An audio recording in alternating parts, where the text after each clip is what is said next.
اگر کوئی خاتون حالت حیض میں ہے تو نماز اور روزے کا حکم کیا ہوگا؟ ٹھیک ہے، تو یہ معاف ہوتا ہے، روزے کی قضا ہوتی ہے، حیض کی نہیں۔ اچھا، اگر ایک بہن پاکی کی حالت میں تھی، نماز کا وقت شروع ہو گیا، اب حیض آیا، تو کیا یہ والی نماز بعد میں قضا کرنی ہوگی کہ نہیں ہوگی؟ تو اس کی قضا نہیں ہوگی۔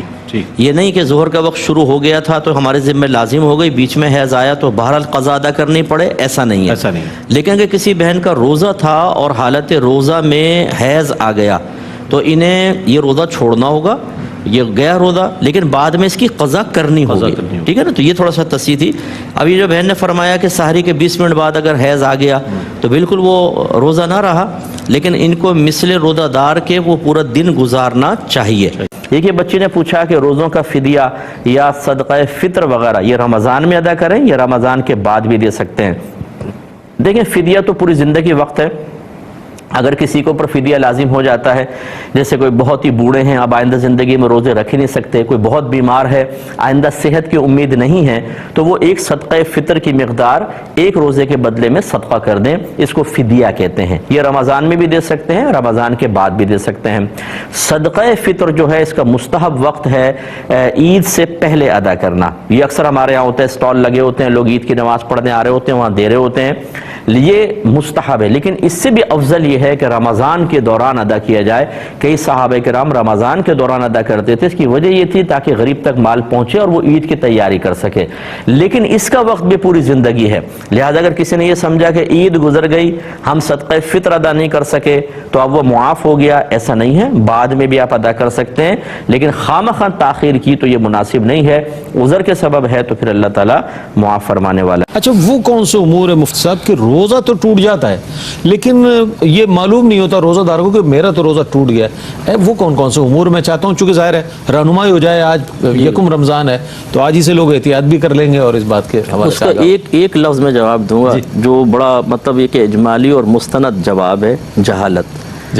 ہمارے ہاں جہالت اتنی زیادہ ہے جس کی بنا پہ روزہ چلے جاتے ہیں۔ مثال کے طور پہ اذان کے بیچ میں کھانا پینا، اچھا، اور اتنے استقامت پذیر اور جرأت مند مسلمان ہے کہ اگر آپ سمجھائیں کہ بھئی اذان فجر تو فجر کے وقت میں ہی دی جائے گی، اس سے پہلے نہیں، اور فجر کا وقت تو سحری بند ہونے کے بعد ہی ہوتا ہے، تو گویا کہ آپ نے فجر کے وقت میں کھایا پیا تو سحری بند ہونے کے بعد کھایا، آپ کو روزہ نہیں ہوگا۔ بڑوں کو دیکھا کرتے ہوئے لاؤ دودھ کا گلاس، وہ پی لیا صاحب، انہوں نے ماننے کے لیے تیار نہیں۔ اتنے میسج آتے ہیں، استاد گھر والوں کو سمجھا کے تھک گئے ہیں، یہ جہالت ہے۔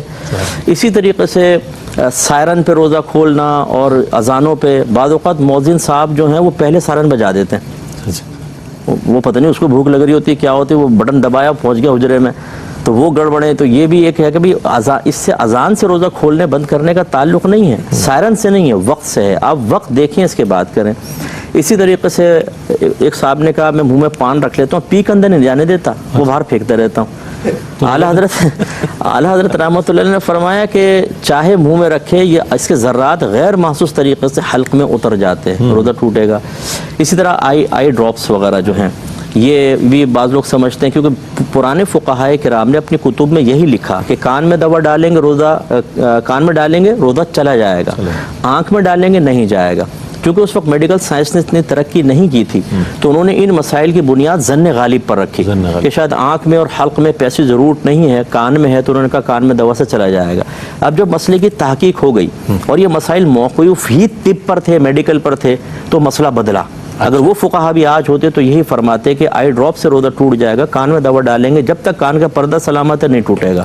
اب اس میں بعض اوقات آئی ڈراپ ڈال رہے ہیں، اور اس طرح انہیل کرنا، تو اس میں لکوڈ چونکہ دوا ہوتی ہے۔ ایک مجھے بھائی نے کویسچن کیا کہ وہ ان کو نیند نہیں آتی اور آکسیجن کی کمی ہوتی ہے، اس کی ایک بڑی وجہ یہ ہوتی ہے، تو اس میں ایک وہ آلہ لگاتے ہیں جس سے آکسیجن جاتی آتی رہتی ہے، تو پھر آرام سے نیند آ جاتی ہے۔ تو اب اس میں اگر لکوڈ دوا ہوگی تو روزہ ٹوٹے گا، حالت روزہ میں اگر کیا، اور لکوڈ نہیں ہے تو پھر نہیں ٹوٹے گا، ہوا تو ویسے آتی جاتی ہے۔ تو خلاصہ کلام یہ ہے کہ ہم بھائی بہنوں سے گزارش کرتے ہیں کہ تھوڑا سا ٹائم نکال کر اپنے دین کو بھی اہمیت دے کر اس کے مسائل سیکھ لیں، غلط فہمی سے بھی بچیں گے، ورنہ وہی بات جو میں اکثر کہتا ہوں، پپو پان والا ہے ٹیٹا دودھ والا، ہم وہ اپنے مسائل کا حل ان سے معلوم کرتے ہیں۔ جیسے وہ ایک صاحب نے 3 طلاقیں دے دی، تو وہ اماں پہنچ گئیں، کہہ رہی مسجد میں پہنچ گئی، ایک داڑھی والے مل گئے، کوئی حافظ صاحب وغیرہ ہوں گے، حافظ صاحب بچے نے 3 طلاقیں دے دی، انہوں نے کہا 60 مسکینوں کو کھانا کھلاؤ، سب ختم ہو جاتا ہے۔ وہ گئی 60 مسکینوں کو کھانا کھلایا، بہو کو جا کر کہا بھیجو بھائی، ہم نے پوچھ لیا، مولوی صاحب تھے ادھر بھی، سارے امام اعظم ابو حنیفہ کے شاگرد تھے، انہوں نے کہا اچھا یہ بات ہے لے جاؤ بچی کو. کئی سال تک زنا ہوتا رہا. پھر انہوں نے پوچھا, پھر ان کو بتایا کہ بھئی 3 طلاق کے بعد تو ایسا یہ کفارے کا تصور ہی نہیں ہے. یہ وہ جہالت ہے. علم سیکھ لیں, ساری زندگی کے لیے امن رہے گا. کیا بات, کیا بات. دیکھیں جب کوئی گھر میں مہمان آنے لگے تو جیسے اس مہمان کی اہمیت ہوتی ہے ویسا ہی اہتمام کیا جاتا ہے. بالکل صحیح. اگر کوئی ایسی محلے کا عام آدمی آ رہا ہو تو بعض اوقات تو پانی تک نہیں پوچھتے ہیں, بولتے ہیں بس بٹھاؤ اور بھگاؤ. صحیح. اگر کوئی تھوڑا سا زیادہ امپورٹنٹ آ جاتا ہے تو اس کو پانی پیش کر دیتے ہیں, ورنہ پھر چائے, پھر ساتھ بسکٹ, پھر کھانا اور دیگر چیزیں, جیسے جیسے ویلیو بڑھتی ہے. ابھی رمضان جو ہے یہ وہ مہینہ ہے کہ جو نیکیاں بھی ساتھ لاتا ہے, گناہوں کا کفارہ, نجات, اللہ کی رضا, نبی کریم صلی اللہ علیہ وسلم کا قرب, اچھی موت, عذابات قبر کی دوری, میدان محشر میں عزت, پل صراط پر آسانی. جب اتنی نعمتیں ساتھ لا رہا ہے تو اس کا مطلب ہے مہمان بہت بڑا ہے. بہت بے شک, بے شک. تو جتنا بڑا مہمان اتنی ہی زیادہ اس کی اہمیت اور اس کے استقبال کے لیے اور پھر اس کے ساتھ رہتے ہوئے اہتمام. بالکل صحیح. کیا کہنا. تو اب ہمارے ہاں یہ تو ہوتا ہے کہ نفسیاتی طور پر ایک ماحول کا لوگ اثر قبول کرتے ہوئے ابتدائی دنوں میں تو بہت ہی جوش و خروش کے ساتھ پیش آتے ہیں. صحیح. سحری میں بھی برتن کھڑکھڑا رہے ہوتے ہیں. بعض اوقات تو بچے پہلے ہی جاگ کر دسترخوان پہ بیٹھ جاتے ہیں. مسجدوں میں بہت زیادہ رونق شروع ہو جاتی ہے. بعض مسجدوں میں دیکھا ہے کہ گیٹ تک پبلک ہوتی ہے, فجر کے اندر بھی اور پھر تراویح وغیرہ کے اندر جگہ ختم ہو جاتی ہے. لیکن جیسے جیسے یہ دن آگے بڑھتے ہیں پھر یہ دیکھا ہے کہ وہ جو ایک نفسیاتی طور پر ماحول کا اثر قبول کیا گیا تھا, اندر سے ایک تحریک نہیں تھی.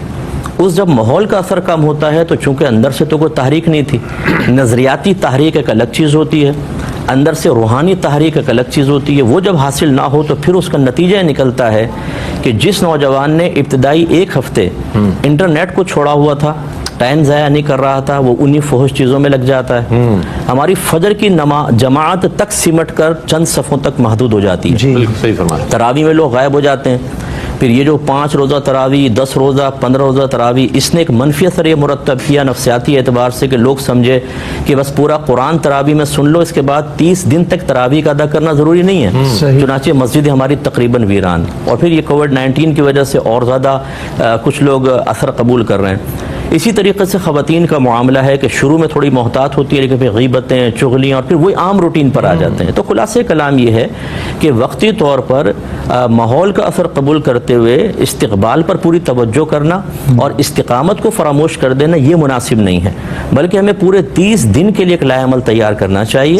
استقبال میں یقینی سی بات ہے نفسیات اثر ہے, جوش زیادہ ہو لیکن وہ جوش ختم نہ ہو, اس میں تھوڑی بہت اتنی کمی آ جائے کہ اس کمی کے باوجود جو شرعی مطالبہ ہے وہ مطالبہ اپنی جگہ قائم رکھتے ہوئے اس کے تقاضے کے مطابق عمل جاری رکھا جائے تو انشاءاللہ پورے مہینے برکات حاصل ہوں. بہت جی, ایک تو یہ رمضان کے اندر حساب و کتاب کا ہے, تو یہ جو ہم کھاتے پیتے ہیں نا اس کا تو کوئی حساب و کتاب نہیں ہوتا. صحیح. باقی یہ کہ نئے لباس وغیرہ اگر آپ نے لیے ہیں تو اب یہ تو نہیں کہ حساب و کتاب کا نہ ہونے کا تصور رکھ کر 50-60 لباس بنوا لیے, شوہر بیچارہ زیر بار آ گیا. تو ایسا یہ تمام نعمتوں کے حساب کتاب ہیں. ثم لتسألن یومئذ عن النعیم, لیکن کھانے پینے جو سحر افطار میں اس کا حساب و کتاب نہیں